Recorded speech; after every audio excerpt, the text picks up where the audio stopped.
बिस्मिल्लाहिर्रहमानिर्रहीम। अस्सलाम वालेकुम। मैं सैयद इमरान शफ़क़त आपकी खिदमत में हाज़िर हूँ। मेरे एक दोस्त हैं इमदाद सुमरो साहब, आपने उनको मेरे वीलॉग में देखा होगा अक्सर। वो हम जो नीचे बैठ के अपने दोस्तों की बैठक में करते हैं उनमें वो मौजूद होते हैं। सिंधी हैं और उनके पास लाहौर में, अब तो खैर वो पंजाबी हो चुके हैं, इधर पड़े पड़े जब से वो आए हुए हैं 18-20 साल तो लाहौर में इनको हो गए हैं। उनकी खबर है कि जी के जो पीडीएम है वो इस बात पर गौर कर रही है कि अगर पाकिस्तान के अंदर जो है इन हाउस चेंज आता है सेनेट के इलेक्शन में मुमकिन कामयाबी के बाद, यूसुफ रज़ा गिलानी की जीत के बाद, तो फिर जो है यानी अगला वज़ीर आज़म जो है वो साबिक़ सदर जनाब आसिफ अली ज़रदारी को बनाने के ऊपर गौर किया जा रहा है। मैंने आपसे, अच्छा, जब दोस्त आपकी दोस्त की खबर की तस्दीक कर रहे हो, खबर आ रही हो कहीं से, वो तस्दीक हो रही हो, तो एक ज़रा खुशी सी होती है। और पता नहीं उन्होंने यानी ये इस खबर को मैं यूँ थोड़ा सा बयान करना चाह रहा हूँ कि टेलिंग्स ने आपको ये वैसे बताया था थोड़े अरसे पहले कि नवाज शरीफ जो हैं वो उन्होंने कह दिया हुआ है कि अगर इन हाउस चेंज आता है तो पैन है तुसी ही कोई बंदा अपना देना है। हमने नून लीग ने ये अपनी यानी कह लें कि मुतबादल के तौर पर वज़ीर आज़म इन हाउस चेंज के लिए हमने नहीं देना। उसकी कोई पॉलिटिकल रीज़न 100 तरह की हो सकती हैं, लेकिन जो अखलाकी जवाब वो पेश करते हैं वो कहते हैं कि नवाज शरीफ साहब ने जरदारी साहब को कहा था कि ये मूव जो है इसको लीड आप कर रहे हैं, इस तहरीक को लीड आप कर रहे हैं इन हाउस चेंज वाली। हम तो तुले हुए थे कि इस्तीफे तो लेने करान जाना है और हुकूमत को इलेक्शन में गिरान देने, हम तो मरने मारने पर आरिया पार पर उतरे हुए थे। लेकिन आपसे लोगों ने राब्ते किए कराए, जो भी था, नवाज शरीफ साहब से भी राब्ते थे। और मैंने वो कई दफ़ा आपको बताया कि वो इशारतन बताया है कि 2 बड़े अफसर जो थे साबिक़ पाकिस्तान की हसास इदारों के कहना चाहिए या पाकिस्तान की सिक्योरिटी इस्टेबलिशमेंट के 2 आला साबिक़ अफसरान वो जाके मिलते रहे हैं नवाज शरीफ साहब से लंदन में और उनको बनाने की कोशिश करते हैं। लेकिन नवाज शरीफ साहब अड़े हुए थे आरिया पार के ऊपर। लेकिन दरमियान का रास्ता जो है वो आसिफ अली ज़रदारी ने निकाला। और ये जो पंजाब का इलेक्शन जो बड़े धीमे अंदाज में हो गया, फिर ज़िमनी इलेक्शन, हालांकि ज़िमनी इलेक्शन के लिए ना पीटीआई मान रही थी ना नून लीग मान रही थी। सिंध हुकूमत ने कहा कि जी हम करवाएंगे जनाब इलेक्शन, हम तैयार हैं, इलेक्शन कमीशन बिस्मिल्लाह करे। तो कहने का मतलब ये है कि सिस्टम के अंदर रह के, क्योंकि पीपल्स पार्टी का ये नज़रिया है कि आपने जो जंग जिस मैदान में लड़नी है या कुश्ती अगर आपने किसी से लड़नी है तो वो जो होता है रेसलिंग वाला जो अखाड़े के अंदर ही लड़ेंगे ना, बाहर निकल के आप जितनी मर्जी गालियाँ देते रहे उससे कुश्ती नहीं जीत सकते आप। तो ये जो सियासी दंगल है ये सियासी अखाड़े में उतर के लड़ा जा सकता था और जीता जा सकता था। और ये वो क्रेडिट दे रहे हैं नवाज शरीफ साहब आसिफ अली ज़रदारी को। और फिर ये तजवीज़ अब पता नहीं अल्लाह जाने उधर से आई, इधर से आई, किधर से आई, लेकिन सोचा ये जा रहा है कि आसिफ अली ज़रदारी जो हैं वो जो मुमकिन कामयाब तहरीक अदम एतमाद के बाद पाकिस्तान के अगले वज़ीर आज़म होंगे। और अंडरस्टैंडिंग ये है कि वो कोई 6 महीने के अंदर जो इलेक्शन इस्लाहात, इंतखाबी इस्लाहात करनी है वो करने के बाद वो अगले मेरा मतलब है इलेक्शन करवाने का ऐलान करेंगे, असम्बली तोड़ देंगे। तो ये एक ख़बर थी जो जुड़ी हुई थी टेलिंग्स की और आसिफ अली ज़रदारी की खबर जो इमदाद सुमरो साहब ने दी। तो वो मैंने कहा था कि मैं उनको अप्रिशिएट भी कर दूं। अगर आपने वो नहीं देखी तो वो ज़रा प्लीज़ ज़रूर देखिएगा, बड़ी मज़े की खबर है उनका वो जो वीलॉग है। और एक और ख़बर, हमारे एक और दोस्त हैं, उनका नाम है नईम अशरफ भट्ट साहब। समा में हम इकट्ठे थे, मैं प्रोग्रामिंग में था, वो रिपोर्टिंग किया करते थे, बड़े चीते किस्म के रिपोर्टर हैं। वो ख़बरें दे रहे हैं कि जी के ख़बर वो ये दे रहे हैं, अगर आप नुक्ता निकालें, बारीक नुक्ता, तो ख़बर ये बनती है कि इमरान खान साहब अमली तौर पर प्रैक्टिकली सादक और अमीन नहीं रहे। किस तरह नहीं रहे कि उन्होंने सुप्रीम कोर्ट में एक सो मोटो लिया था जब उन्होंने 50-50 करोड़ देने का ऐलान किया था। काजी फ़ायज़ ईसा साहब और जस्टिस मकबूल बाकर साहब ने सो मोटो लिया था।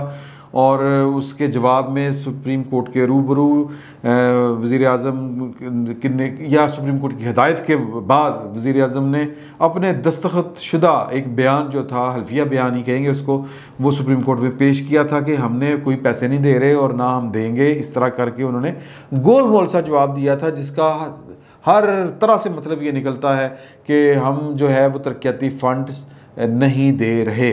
लेकिन अगर नईम अशरफ भट्ट साहब की ख़बर को देखें जो समा पे चली है कि और वो मुख्तलिफ जो MNAs ख़वातीन हैं वो बता रही हैं कि जी 15-15 करोड़ रुपया तो हमको मिल चुका है।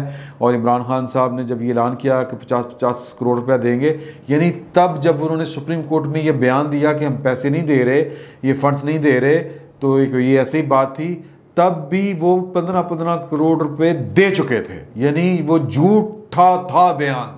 तो अगर कोई सुप्रीम कोर्ट हो विजिलेंट, जिस तरह से सिसिलियन माफिया नज़र आ जाता था सुप्रीम कोर्ट को, जिस तरह वो बाबा रहमते थे 2 नंबर किस्म के चीफ जस्टिस ऑफ पाकिस्तान, जिनको अब घर वाले भी नहीं सुनते, जिनकी और बाहर वाले भी नहीं सुनते, जिनको जनाब जिनकी इज़्ज़त अफजाई की वीडियोस पब्लिकली आ रही हैं और जो लोग फ़ोन कर करके तफरले उनको बयान करते हैं, जो अलकाबात उनको देते हैं, ये अल्लाह ताला माफ़ करे, कोई शरीफ आदमी ये सुन भी नहीं सकता।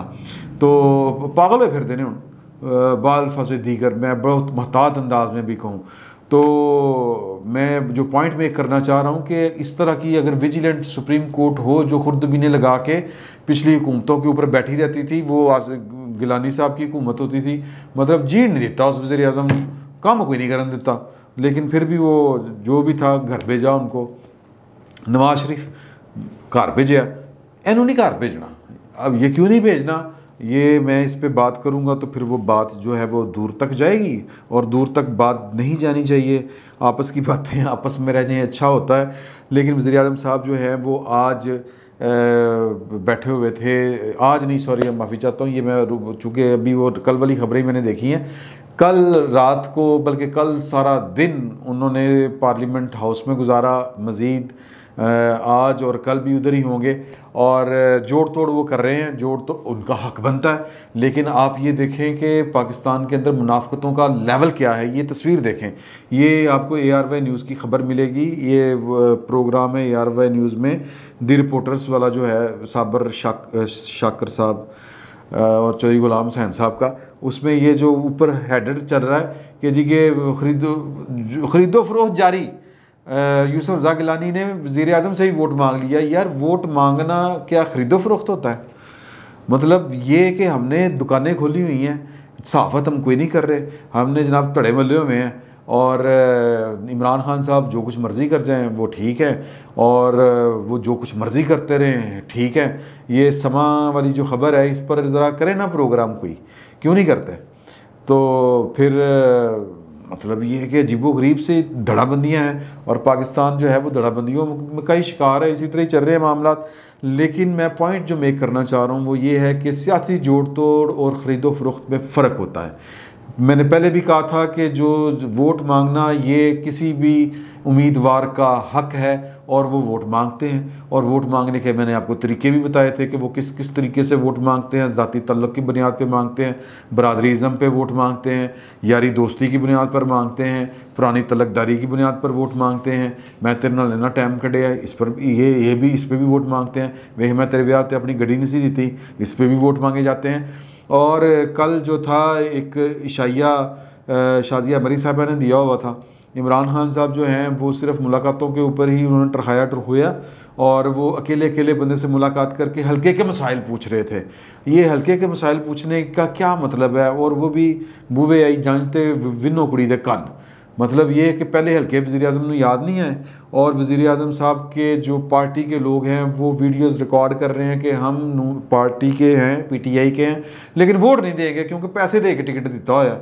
इस तरह के वो जो सिंध से और दूसरे तीसरे इलाकों से आ रहे हैं उनके पार्टी के लोगों के, और इस वक्त जो जिसको आप कहते हैं कि एज पे जो पार्टी खड़ी है वो PTI खड़ी है, और इसमें कोई शक नहीं है। और क्योंकि किसी पार्टी की तरफ से कोई इस तरह की आपको स्टेटमेंट नहीं सुनने की मिली होगी कि हमारे बंदे को तोड़ के ले जाएगा, या हमारे बंदे जो हैं उनको पैसे लगाए जाएंगे।